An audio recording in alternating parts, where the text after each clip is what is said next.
Testing. Okay, so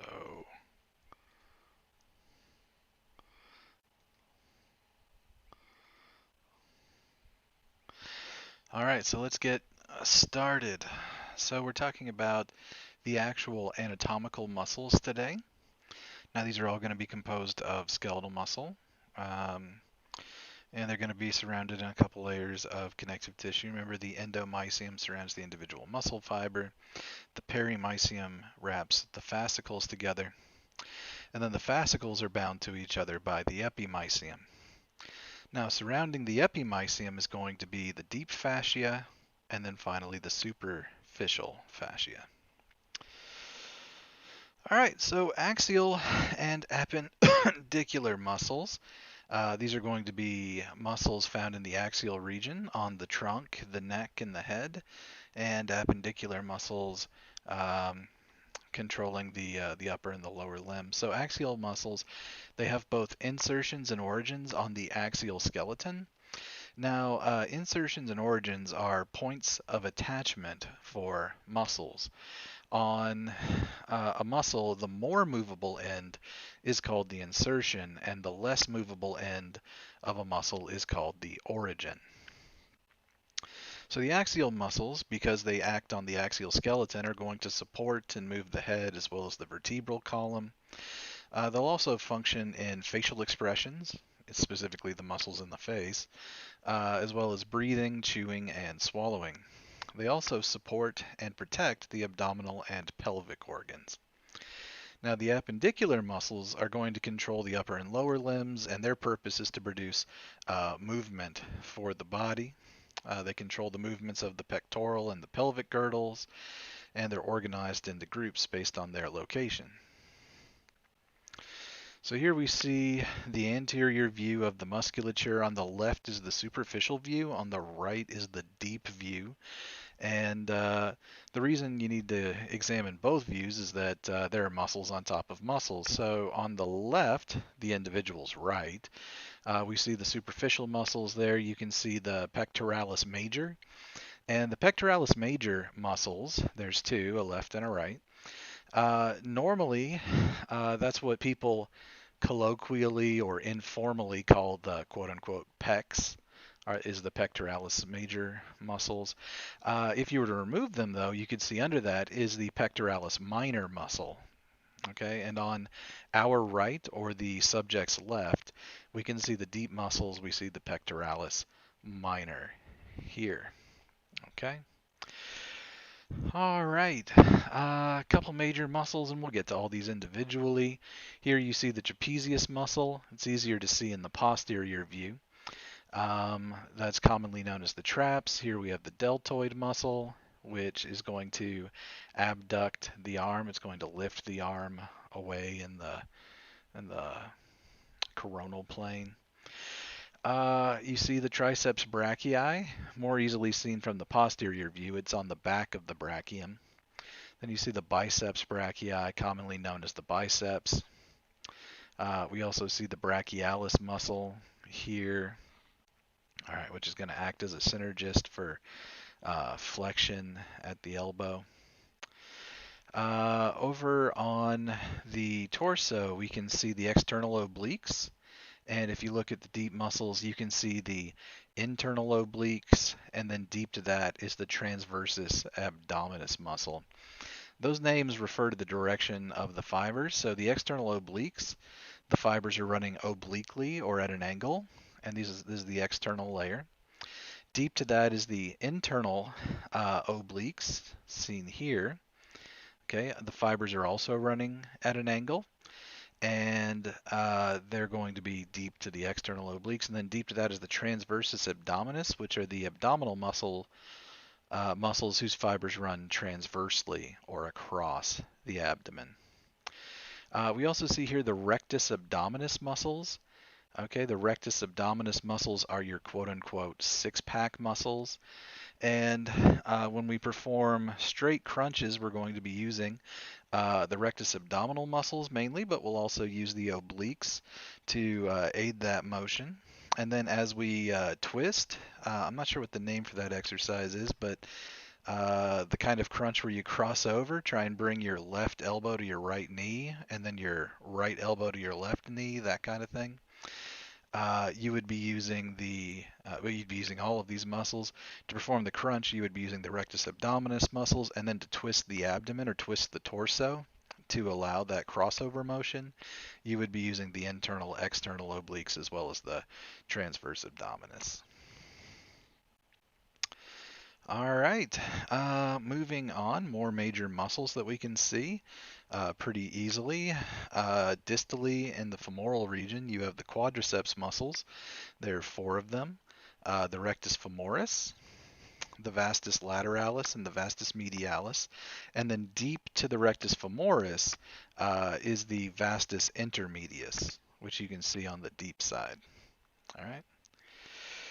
So just a quick overview of muscles. Oh, the lats. You're going to be able to see that from the posterior view better. This is the latissimus dorsi muscle, and it's a large muscle that actually covers most of the back. It's the largest back muscle here.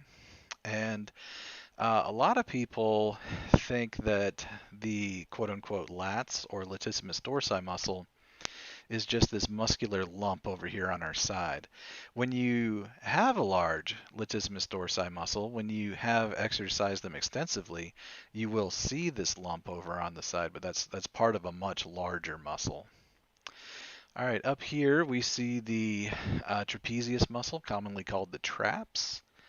Okay, you can see that here, this large neck muscle.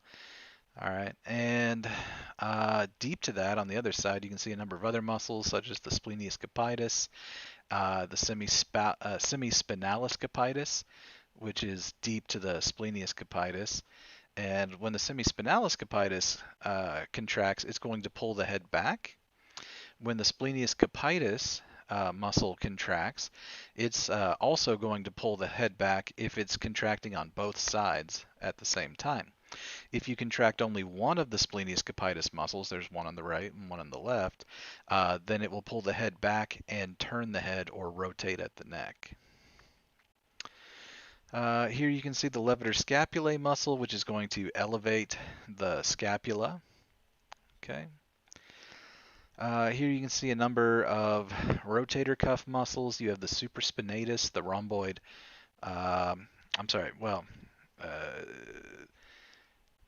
Here are a number of muscles acting on the shoulder and scapula, but the rotator cuff muscles are the supraspinatus, the infraspinatus, the teres minor here.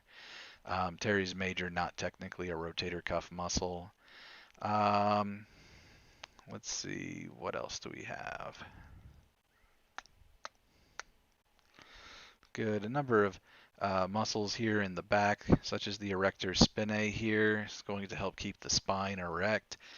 These muscles, many of them are named for their function, their location, or the orientation of the fibers. I'll talk about muscle naming in a second. So muscles are grouped by their primary action. When they contract, what action are they performing? So the agonist is the prime mover. This is the muscle that contracts to produce a movement. So if you want to extend your arm, the muscle that contracts to do that is the triceps brachii.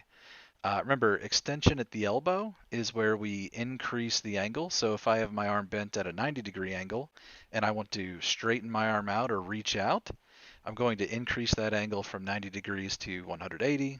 I have performed extension at the elbow. And the muscle responsible for that is the triceps brachii. Now, a better example actually might be the biceps brachii, because we can cover all the muscles this way with flexion. So if we flex at the elbow, okay, if we go from a straight arm, we bend the arm, we go from 180 degrees to, say, 90 degrees. We've decreased the angle at that joint. All right, and so we've performed flexion.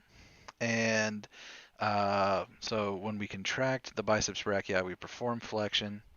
The main mover, the agonist in this case, is the biceps brachii. The antagonist is the muscle who contracts to oppose the agonist.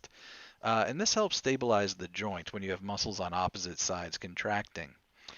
And so if we are talking not about extension, if we keep talking about flexion at the elbow, the agonist, remember, was the biceps brachii.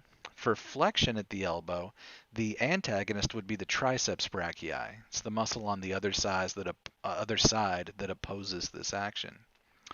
I know there's a third group here, and that's the synergist. Synergists are muscles that assist the agonist. They assist the prime mover. All right. So this would be like the brachialis in elbow flexion. The brachialis assists the biceps brachii, all right, which makes it the synergist. The biceps brachii is the prime mover of elbow flexion.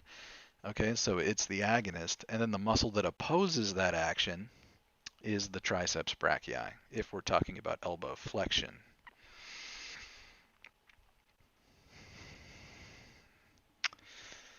All right, and stabilizing the muscles on either side of a joint is actually pretty important for, well, joint stability, but also joint integrity and overall strength. Um, so exercising with exercise machines is better than not exercising, but some people who exercise exclusively with weightlifting machines tend to overdevelop muscles on one side of a joint, or they overdevelop muscles responsible for one action, and so they may overdevelop, for instance, the biceps brachii at the expense of the triceps brachii. And so it's generally believed that free weights are preferable to um, weight machines because in order to perform the actions with free weights, you have to stabilize the joint with the triceps brachii, whereas a weight machine allows you to isolate the biceps brachii. Just as one example. All right, so muscles, they can be named according to several criteria. They can be named for their action. For instance, the flexor digitorum longus is a long muscle that flexes the digits or fingers, excuse me. They can be named for specific body regions that indicate the muscle's location. For instance, the rectus femoris is found near the femur, or in other words, the rectus femoris is found in the femoral region. Um, we need to be very specific with these names. I mean, we're not going to do a traditional. Mm, Okay, so in a traditional lab exam, you would have like 50 blanks, and you've got to name every muscle that's indicated on a model, right? And a lot of people are tempted to use common names like biceps, lats, traps, etc.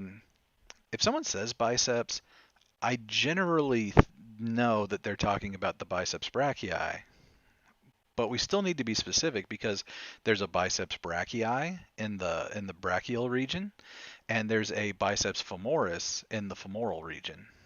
Okay. All right. So muscle attachments. These indicate the origins or the insertions for a muscle. So a good example is the sternocleidomastoid, which originates on the sternum and the clavicle, and then it inserts on the mastoid process of the temporal bone of the skull. Remember that looked like that kind of upside down mountain of bone behind the ear. You can actually palpate it or feel it pretty easily. The mastoid process, it's behind the ear. So it's kind of pointy projection of bone there.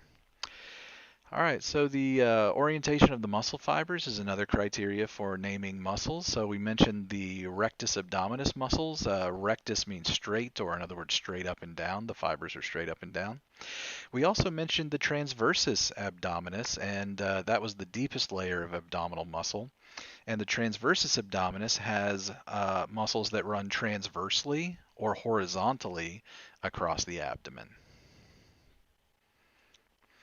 We can also name for shape, and so the deltoid muscles look like the Greek letter delta. I'm going to go ahead and open Paint. paint. And so the Greek letter delta, oops, looks like a triangle. Probably didn't need to do this. Everybody knows what a triangle looks like. All right, and so the deltoid muscles look like an upside down triangle. All right, kind of like that. And so we can go back to the picture. You don't have a very good view of it here, but from the side, the deltoid muscle looks like an upside down triangle or Greek letter delta. All right.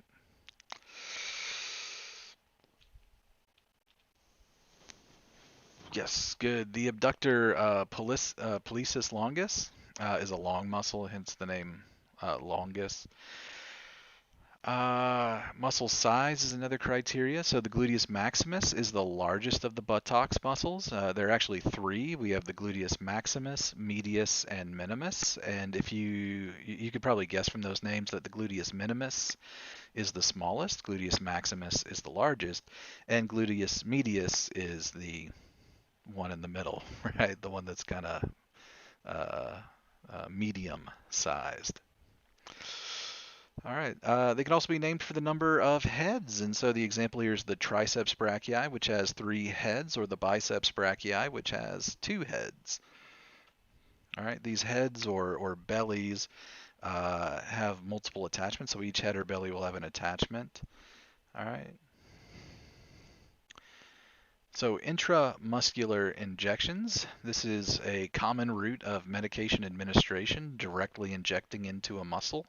And of course, you know that's because muscle, skeletal muscle, has a rich blood supply. And so if you deliver a drug into the muscle, it's pretty quickly going to enter the bloodstream. All right. So the needle is inserted into the muscle with a syringe. The medication travels through the cardiovascular system through, the muscle's blood vessels. It allows us to give large amounts of medication at once. It also ensures a slower and more uniform delivery than oral or intravenous delivery. Especially with oral delivery, when you administer drugs orally, or basically you take a pill or you swallow some tonic or something like that,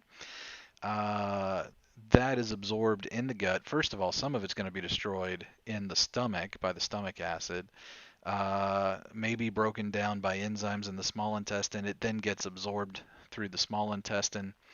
And instead of directly entering the bloodstream, it first has to pass through the liver, which is going to either activate or deactivate the drug, depending on the specific drug. And so some of your drug may be deactivated and eliminated from the body immediately after entering the bloodstream because it gets passed first to the liver. All right. So if you want to bypass the liver, you can inject into the muscle. Vaccines, some contraceptive medications, some antibiotics get injected intramuscularly.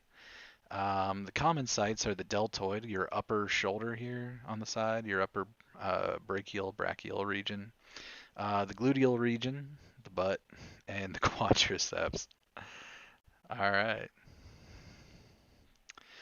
So for the muscles of facial expression, generally they insert into the superficial fascia of the skin of the face. Okay.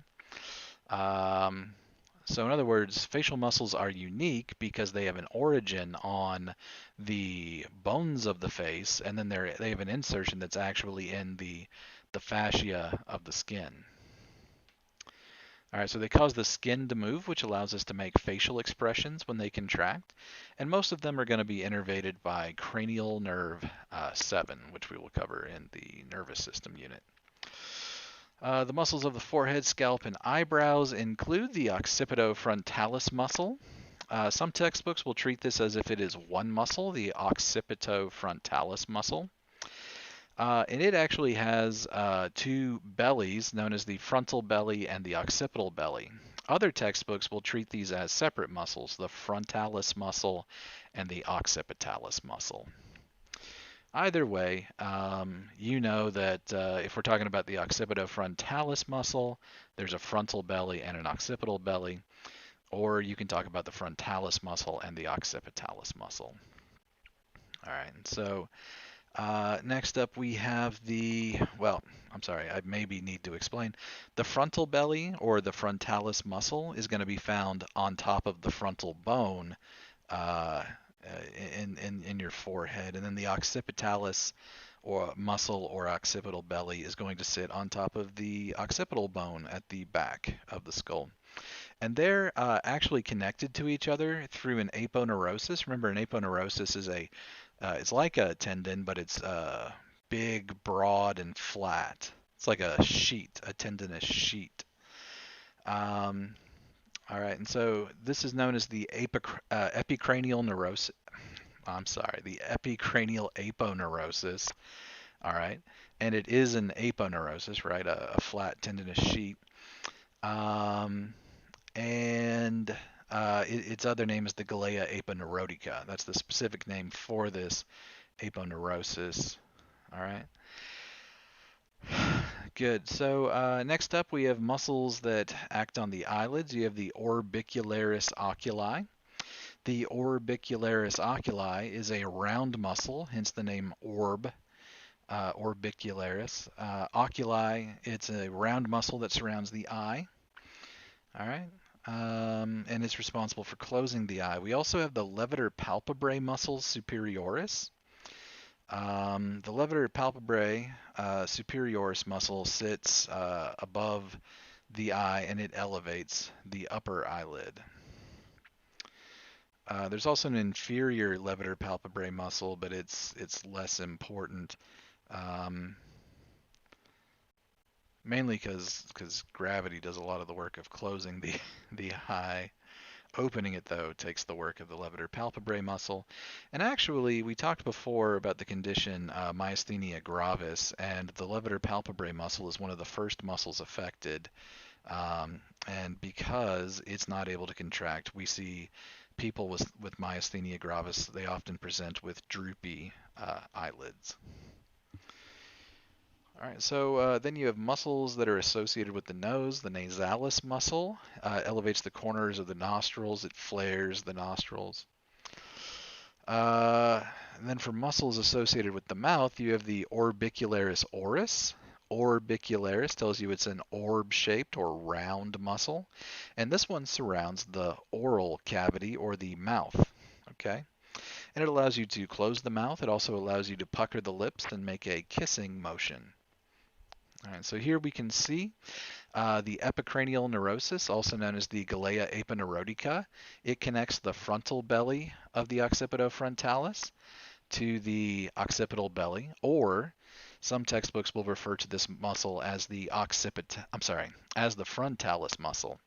The one in the back is the occipitalis. Do we have a posterior view? Yeah, you can see the occipital belly of the occipitofrontalis back here. This is where you would find the occipital bone. All right. Good. Here we have the orbicularis oculi. Okay, that's the round muscle around the eye. Here you have the levator palpebrae superioris muscle, which is responsible for lifting the eyelids. Okay. Surrounding the mouth, you have another round muscle called the orbicularis oris. Okay. Here we have the platysma. The platysma is sort of a relatively flat sheet-like muscle that I'm not sure how to describe it. When you frown really hard and you can feel the muscle in front of your throat contracting, you're contracting the platysma. Over here we have the sternocleidomastoid, which has two bellies here. It also has two origins, which are on the sternum and the clavicles, and then it has an insertion on the mastoid process behind the ear. All right. Number of other muscles here as well, but these are some of the main ones. The temporalis muscle is an important muscle used in mastication or chewing, as is the masseter. Masseter is another important muscle for chewing. Over here you have the buccinator muscles found in the buccal region, and when they contract, they're going to draw the cheeks in, and so when you make that exaggerated kissy face, you use the orbicularis oris to push the lips out, and then you'll bring the cheeks in with the buccinator muscle. All right. Good, good, good. Here we go. Down here, that action I was trying to describe earlier, when you frown really hard and contract the muscles at the front of the throat, you are contracting right here the platysma. All right. A couple other muscles of facial expression we got for frowning: the depressor anguli oris, excuse me. You can blink or close your eyes with the orbicularis oculi, smile with the zygomaticus major. Zygomaticus major, of course, is going to be the larger muscle that has an origin on the zygomatic bones. Okay, up here it's going to lift the corners of the mouth and cause a smile. We mentioned orbicularis oris for the kissy face. And then raising your eyebrows and wrinkling the forehead is going to be the occipitofrontalis, specifically the frontal belly of the occipitofrontalis. All right, so Bell's palsy, also known as idiopathic facial nerve paralysis. It may present without a known cause. That's what the word idiopathic means. It means we don't know the cause. Also called Bell's palsy, yes. It's a facial nerve. It's due to, well, okay, we don't know what the original cause is, but ultimately we see inflammation of facial nerves and compression of the facial nerves. And then muscles on the same side as the compressed or inflamed facial nerve are going to be paralyzed. Prednisone, which is a steroid, is often used to reduce the swelling, and the level and timing of recovery can vary. All right, so next up we have the extrinsic eye muscles. These are the muscles that move the eye. Extrinsic here means that they are on the outside of the eye. Yes, so you can compare that to the ciliary muscle, or the ciliary body, or the muscles of the iris inside the eye. Those are intrinsic. The extrinsic muscles are the muscles outside the eye, controlling its motion, left, right, up, down.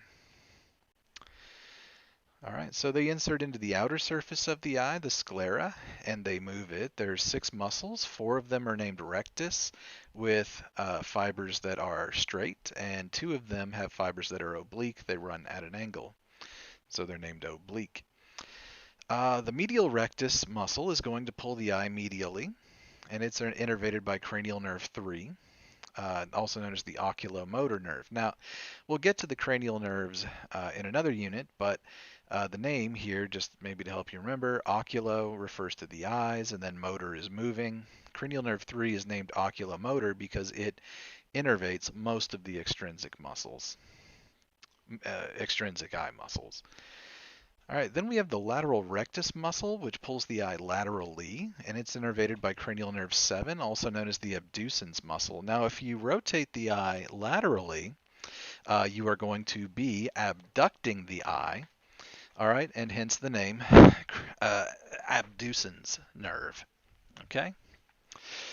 The inferior rectus muscle is going to pull the eye inferiorly and medially, and it is also innervated by cranial nerve 3, the oculomotor nerve. Sorry, just a second. Hi, baby. And then lastly here we have the superior rectus muscle, which pulls the eye up as well as medially a little bit. And it's innervated by cranial nerve 3 as well. Now for the oblique muscles, okay, you have the inferior and the superior oblique. The inferior is innervated by cranial nerve 3, And the superior gets its own special nerve, cranial nerve 4, the trochlear nerve. Now, the fibers of the superior oblique muscle run over a bony feature called the trochlea, which may help you remember that the nerve that innervates this muscle is called the trochlear nerve. All right.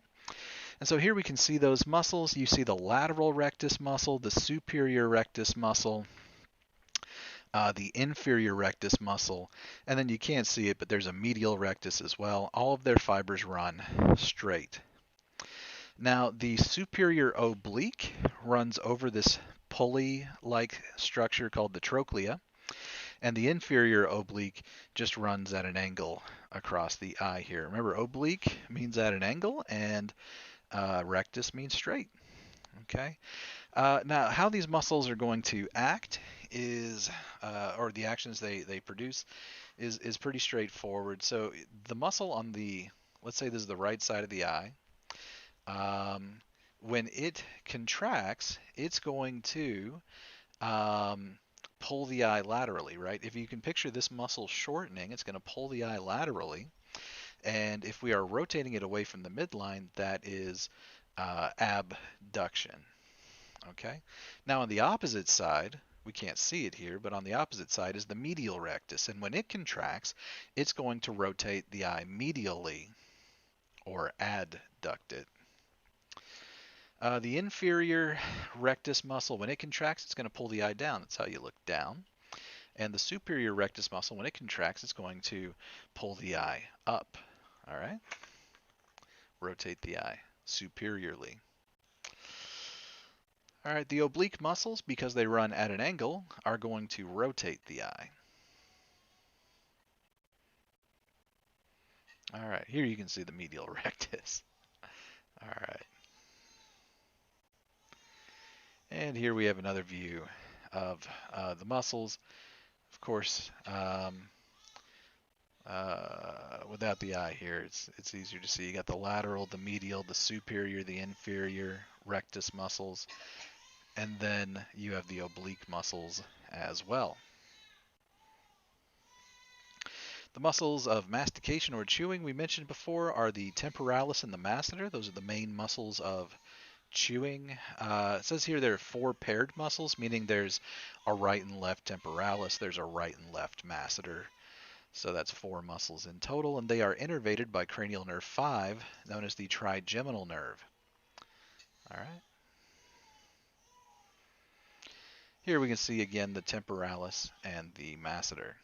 Deep to the masseter, you can see some smaller muscles involved in mastication. You've got the pterygoid muscles, lateral and medial, as well as the buccinator and the orbicularis oris, although many textbooks will tell you that the buccinator is not actually involved in chewing. And really, I mean, sort of it is. So you can picture yourself chewing a mouthful of food. Let's say you just shoved 7 to 10 French fries into your mouth. Okay. To move the food around over your teeth, position it properly, you're going to use your tongue, yes, but you'll also use your cheeks. So they assist in chewing by positioning the bolus of food for optimal chewing, but they're actually not responsible, the tongue or the buccinator, for actually moving the jaws and compressing the teeth on the food. So that's why some textbooks will not include them in the list of chewing muscles. All right, good. So the anterolateral, and that means in the front and to the side. Yes, we can combine those terms, antero and lateral. Muscles of the neck include the sternocleidomastoid, as well as the scalenes. The sternocleidomastoid, we mentioned, runs from the sternum and the clavicle to the mastoid. It inserts on the mastoid, and when it contracts, it's going to pull the head down, right? It's going to cause flexion at the neck. That's when both sides are contracting. That is to say, when only one side is contracting, if there's unilateral contraction. Remember, you have 2 sternocleidomastoids, one on the left, one on the right. If you only contract the one on the right, that will cause flexion at the neck. It'll also cause the head to rotate to the left. All right, then you have the anterior, middle, and posterior scalene muscles that work alongside the sternocleidomastoid. They assist it, and they pull the cervical vertebrae toward the first and second ribs, allowing lateral flexion of the neck. All right. They also elevate the first and second ribs during forced inhalation. Forced inhalation is when you force yourself to take a deep breath in beyond what's normal. So if I were to suddenly suck air in, I'm lifting my ribs with the scalene muscles. They're not the only muscles performing that action, but they are assisting in that action. All right, so here you can see the sternocleidomastoid with its origins on the clavicle and the sternum, the manubrium of the sternum. And then the origin is behind the ear here on the mastoid muscle, which can be easily palpated by just feeling behind the ear. All right, the posterior neck muscles act to extend the neck or hyperextend the neck, either one.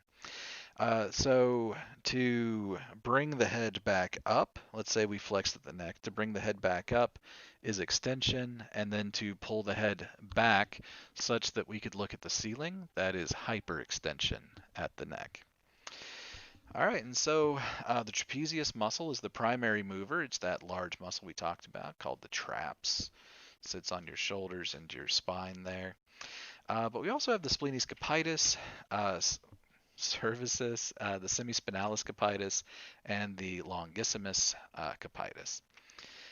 When they are contracted bilaterally, they will extend the neck, meaning when we contract the muscles on the left and the muscles on the right at the same time, we're going to extend at the neck or raise the head back up. If you contract only one side, though, you will turn the head to the same side. All right, and the large muscle that's been cut away here is the trapezius. Okay, it's been cut away so that we can see the deeper muscles. Then we have deep and deeper muscles here. The main ones I like to point out are the semispinalis capitis, whose fibers run vertically. Okay, and then the splenius capitis, whose fibers run at an angle. All right, and so the splenius capitis, when it contracts bilaterally, it will extend the neck, and when it contracts unilaterally, just on one side, it will turn the head. And so if the left splenius capitis contracts, it will turn the head or laterally rotate the head to the left. We will look to our left when we contract only the left splenius capitis. The semispinalis capitis, when it contracts, it will produce slight lateral rotation, but for the most part, it's responsible for extension at the neck. All right, so here we have a clinical condition, congenital muscular torticollis. Congenital means you are born with it. Doesn't necessarily mean it's genetic, just means you're born with it. Could be developmental, environmental as well. So the newborn who has a shortened sternocleidomastoid, this condition may persist into childhood. It is caused by birth trauma in this case, or the prenatal position, the position of the fetus in the uterus. In this case, the head tilts to the affected side, and the chin tilts to the unaffected side. Treatments include physical therapy as well as botulinum toxin. Now, botulinum toxin, you remember, is Botox, and many people use it cosmetically, but it can also be used to impede muscle contraction, and by impeding contraction of the shortened sternocleidomastoid, that can help straighten out the head at the neck.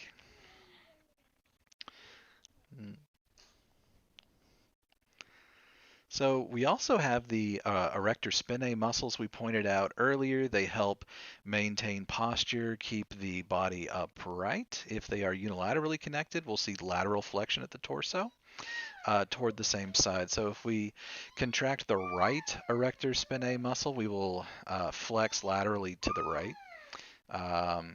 But if we contract both, we just maintain posture and sit up. The three groups of erector spinae muscles, there are three of them from lateral to medial, are the iliocostalis group, which runs from the ilium of the os coxa to the costal bones, the ribs. We have the longissimus group, and then the spinalis group. All right, so more back muscles here. We've got the transversospinalis muscles, which connect and stabilize the vertebrae, and they are deep to the erector spinae.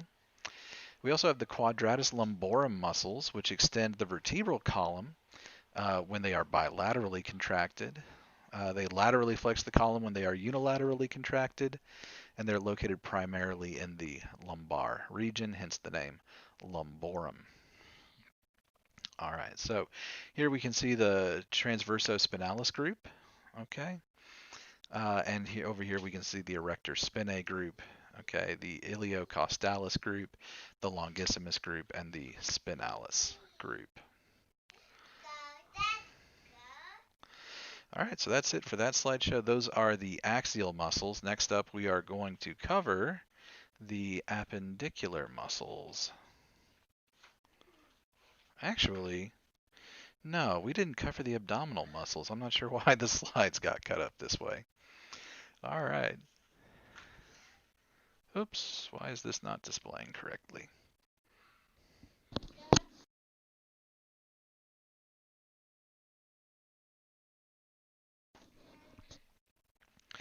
All right, so the muscles of the abdominal wall are going to compress and hold the abdominal organs in place. They flex and stabilize the vertebral column. The external obliques we pointed out earlier, they are external or located superficially. And the fibers are oriented inferomedially, or in other words, they run medially toward the midline and down. Of course, they run diagonally as well because this is an oblique muscle. And they form or converge on the aponeurosis that covers the abdomen and becomes the inguinal ligament inferiorly. Then we have the internal obliques, which are deep to the external obliques, and they project superomedially. So their fibers are going to travel toward the midline, but up, diagonally and up toward the midline. They will form the abdominal aponeurosis anteriorly. Deep to the internal obliques, we have the transversus abdominis, which is the deepest abdominal muscle layer. And these fibers project transversely, or in other words, horizontally across the abdomen. And they form the aponeurosis anteriorly as well.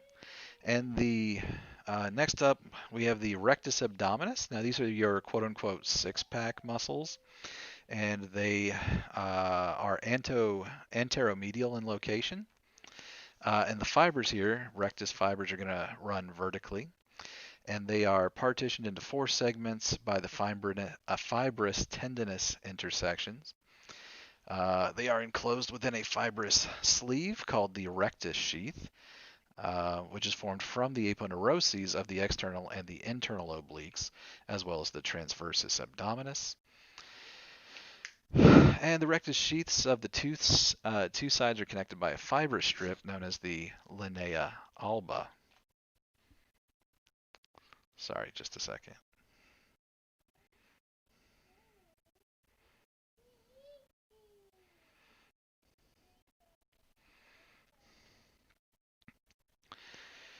All right, so here we can see some of the muscles we've talked about before.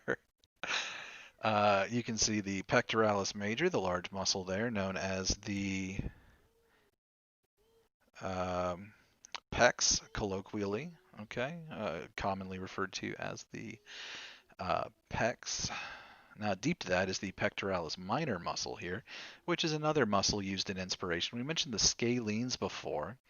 Pectoralis minor is also going to lift the rib cage and allow us to expand basically the rib cage, increase the volume of the thoracic cavity. When we do that, we are going to decrease pressure in the thoracic cavity. It basically just lets us draw in a bigger breath. All right. And let's see, next up here you have the serratus anterior muscles. They're called serratus anterior because they have a serrated shape. You guys know what a serrated edge looks like, right?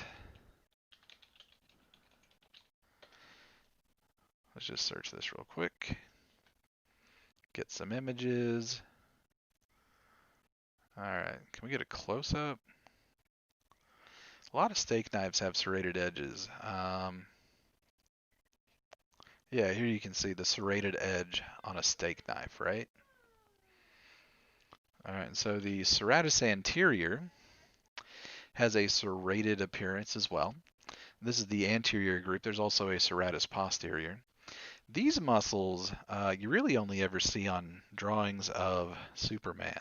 In fact, why don't we do that when we look up Superman?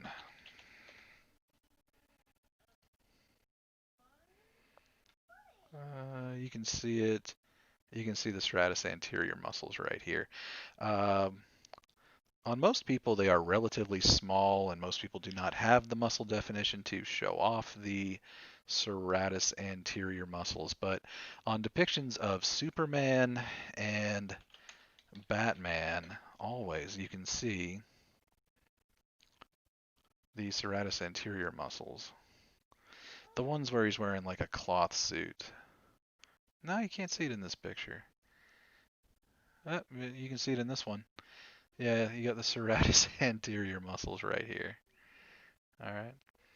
Comic book artists love to draw the serratus anterior muscles. What else do we have? So here we have the rectus sheath we mentioned. This is an aponeurosis formed by the abdominal muscles, and it covers the rectus abdominis.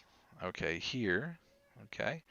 It's formed by the external and internal obliques largely, and it covers the the rectus abdominal muscles, and they are separated right from left by this line down the middle called the linea alba. All right, was there anything more we wanted to point out here? We've got the transversus abdominis, the internal obliques. You can see a little bit better.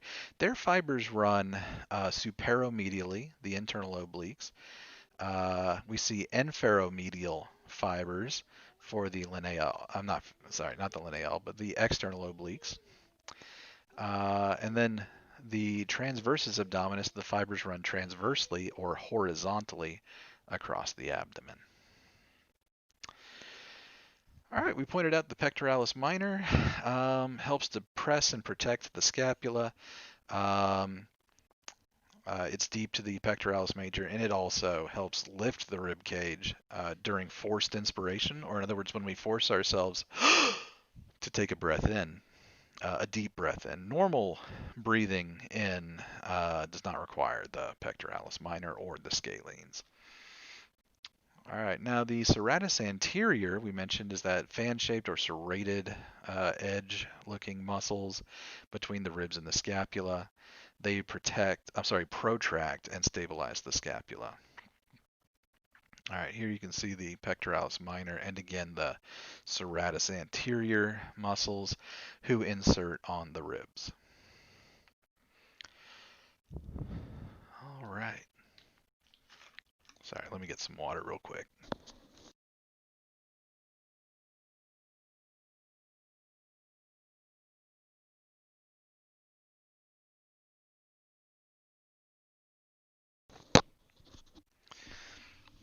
All right, so next up we have the levator scapulae muscles, which are, you may have guessed from the name, going to elevate the scapulae.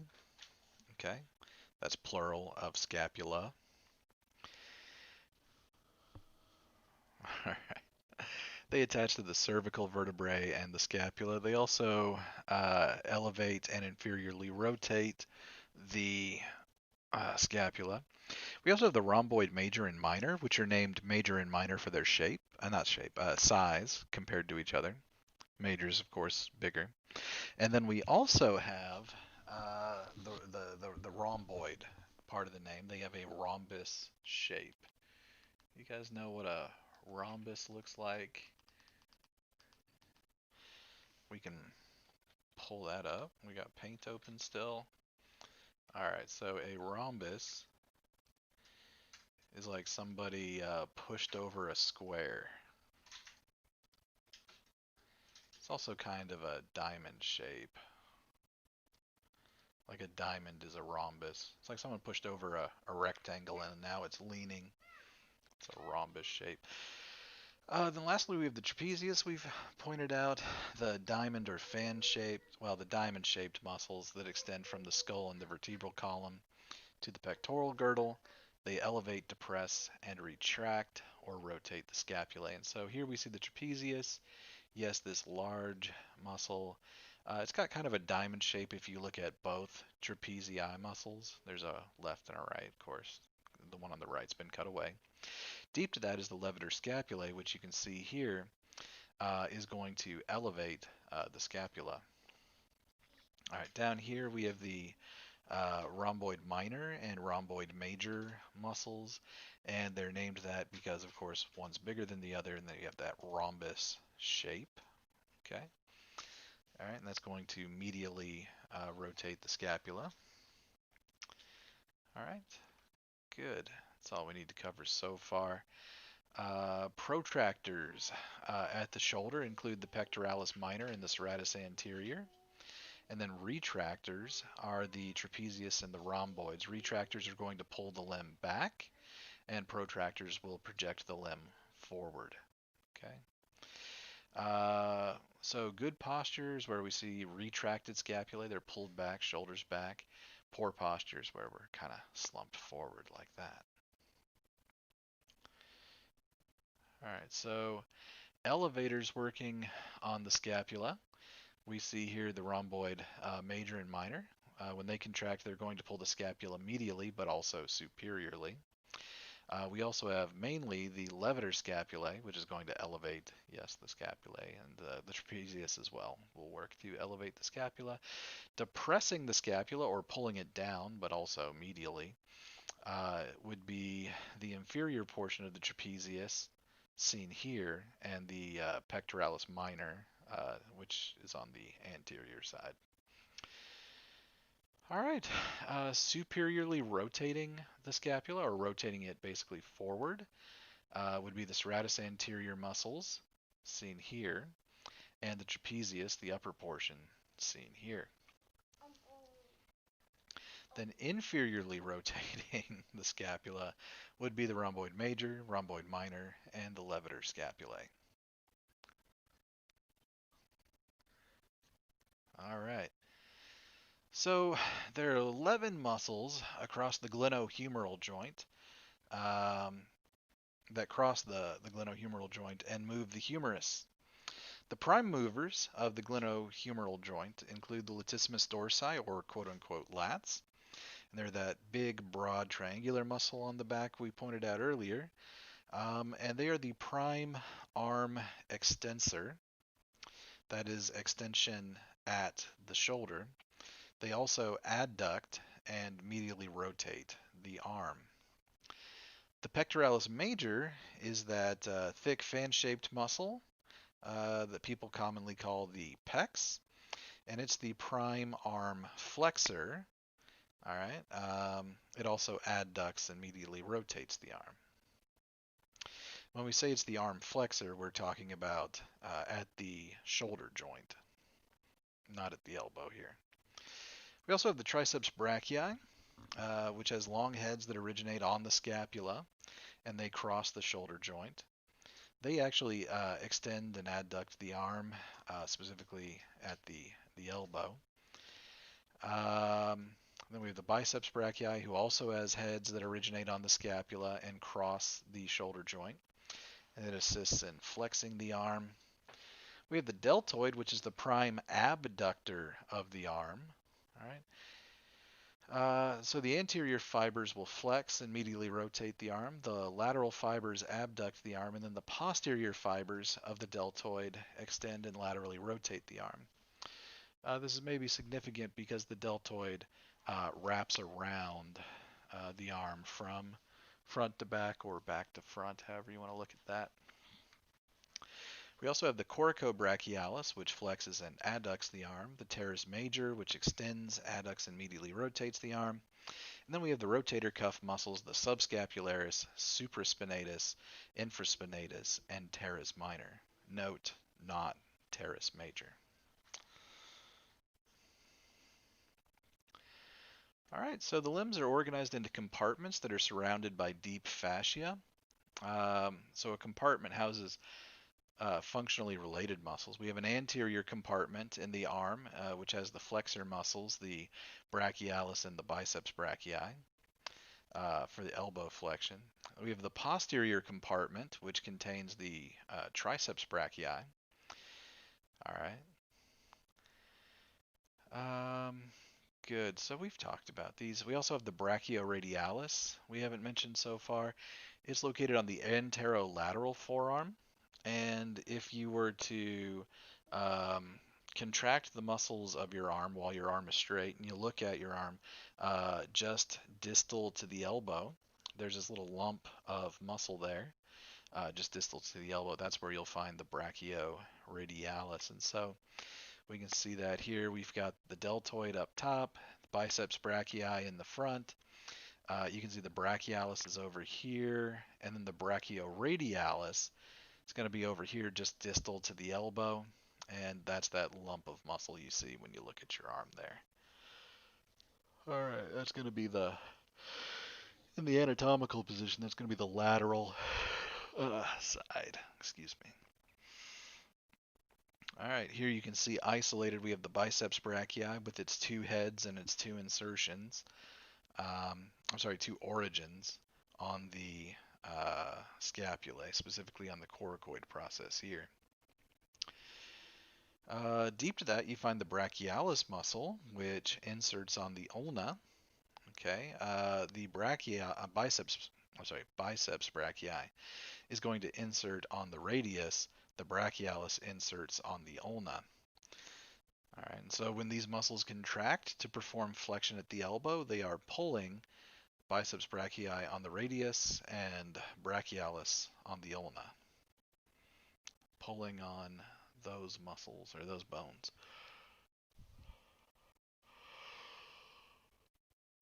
All right. So in the posterior compartment, we have the triceps brachii, which is the prime mover of elbow extension. It's the agonist for extension at the elbow, or in other words, it's the major extensor of the forearm. We also have the anconeus, which is a weak elbow extensor, and it crosses the posterolateral region of the elbow. And so here we have the posterior view. Of course, you know this is the posterior view because you can see the spine on the scapula here. That's on the back of the scapula. So we look down here and you've got the triceps brachii, and then you're also going to see this small muscle down here distally that crosses the elbow joint. That's the anconeus. That would be the synergist of elbow extension. It's a weak extender.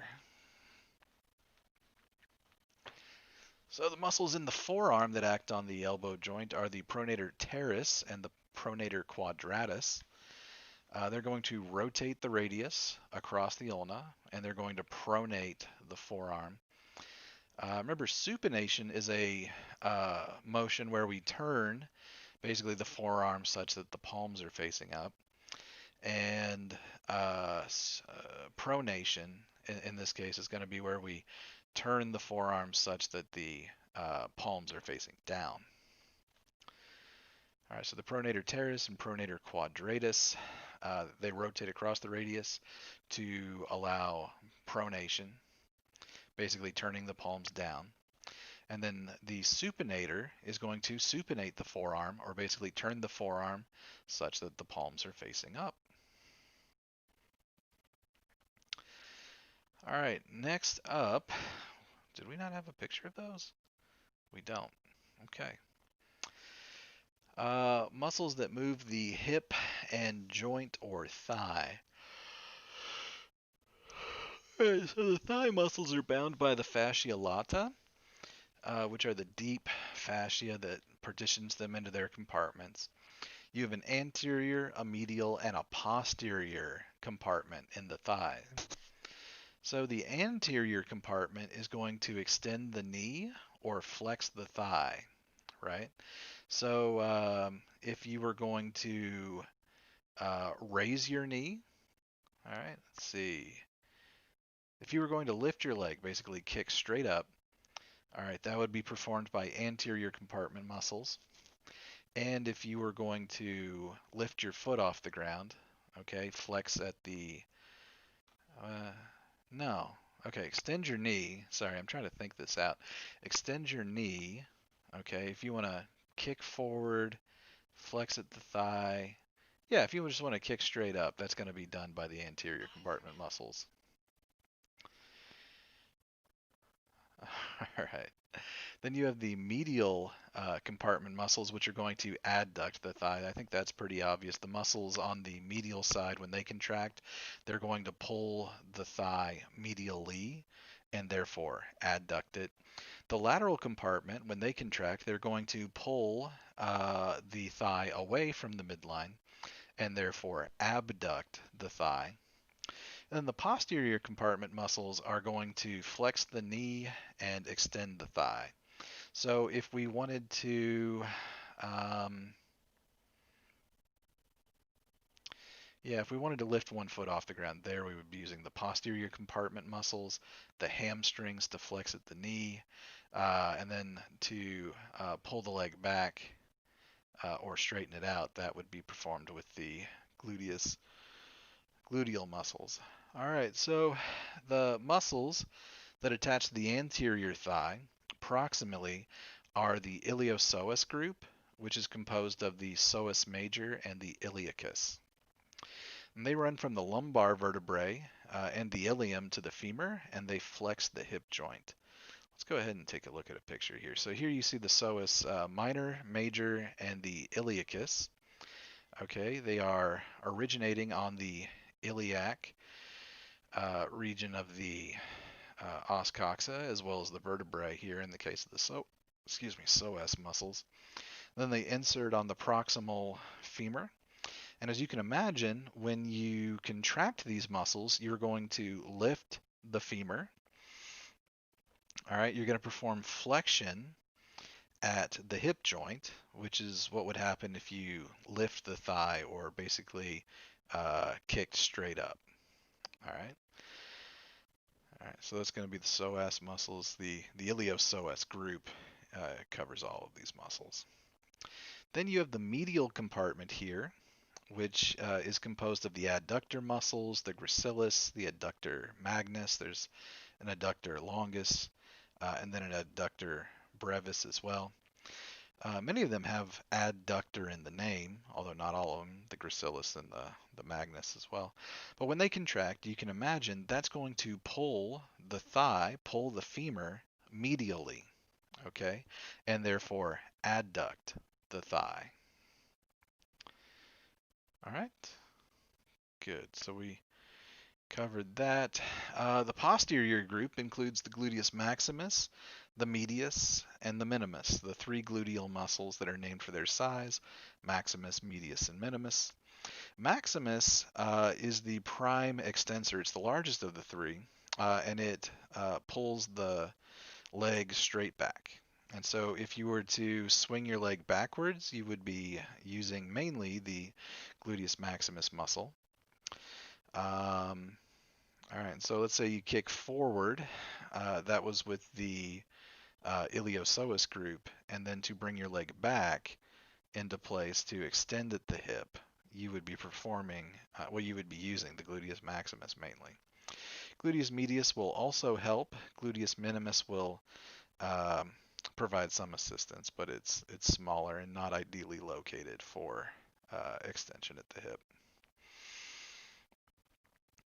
You also have the hamstrings, quote unquote hamstrings. That's a common name for a group of three muscles in the distal posterior thigh. So basically, the distal end of the femur on the backside, just above the back of the knee, you will find the hamstrings. And these muscles, these three muscles that make up the quote unquote hamstrings, are the biceps femoris, the semimembranosus, and the semitendinosus. And they're going to extend the thigh. They also flex at the knee. So if you were to flex at the knee and bring your foot up, right, just pick up your foot off the ground, bring it up behind you, you would be you would be flexing at the knee, and that's performed by the hamstrings. So they are an important group of muscles for activities like running. And then there's a group of muscles that are deep to the gluteal muscles. You have the piriformis, the superior gemellus, obturator internus, inferior gemellus, and the quadratus femoris, which are all going to laterally rotate the thigh. All right, here we see some key muscles. Here's the gluteus maximus. As you can see, it's got kind of that butt shape. That's the butt muscle. When people talk about the quote-unquote butt, they're talking about the gluteus maximus here. It's the largest of the gluteal muscles. Deep to that is the gluteus medius, and then deep to that would be the gluteus minimus, which you really can't see without cutting away some muscle. Right here is the iliotibial tract. Now this is a tract of tendinous, dense connective tissue.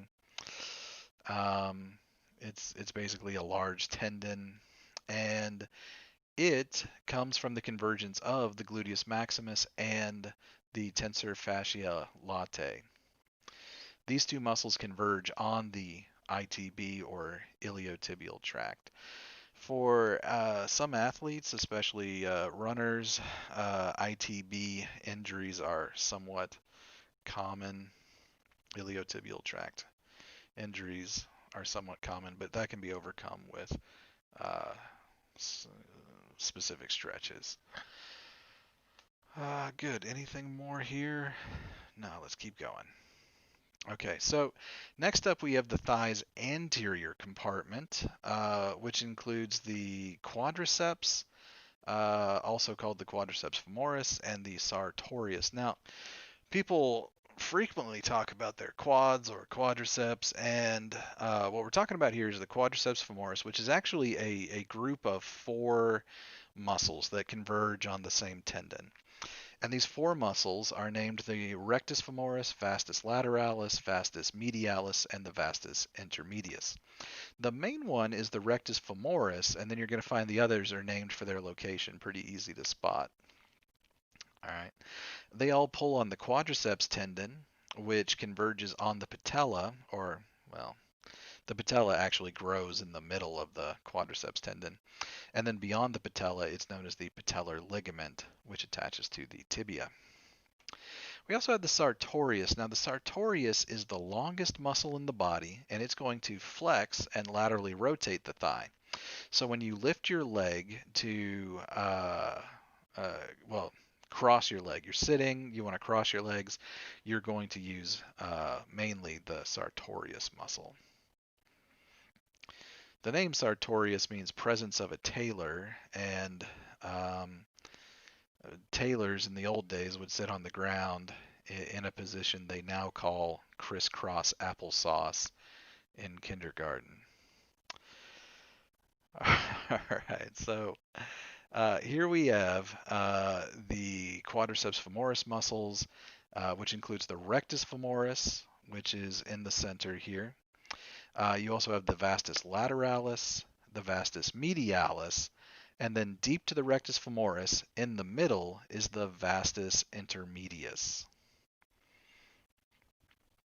Okay, and these four muscles, yes, converge on the quadriceps tendon, in the middle of which is the patella, and then beyond the patella, it's known as the patellar ligament, which attaches to the tibia. And when these muscles, these quadriceps muscles, contract, they're going to pull on the tibia and they're going to perform extension at the knee. And so the hamstrings and the quadriceps are groups of muscles on opposite sides of the knee joint that oppose each other. The quadriceps muscles are going to be the agonists in knee extension. Opposing that, the antagonist would be the hamstrings. The hamstrings, however, are going to be the agonist for knee flexion. If you were to lift your foot off the ground backwards, posteriorly, okay, they would be the prime movers, and opposing that action would be the quadriceps muscles. They would be the antagonist in that case. All right, so let's go ahead and look at the picture.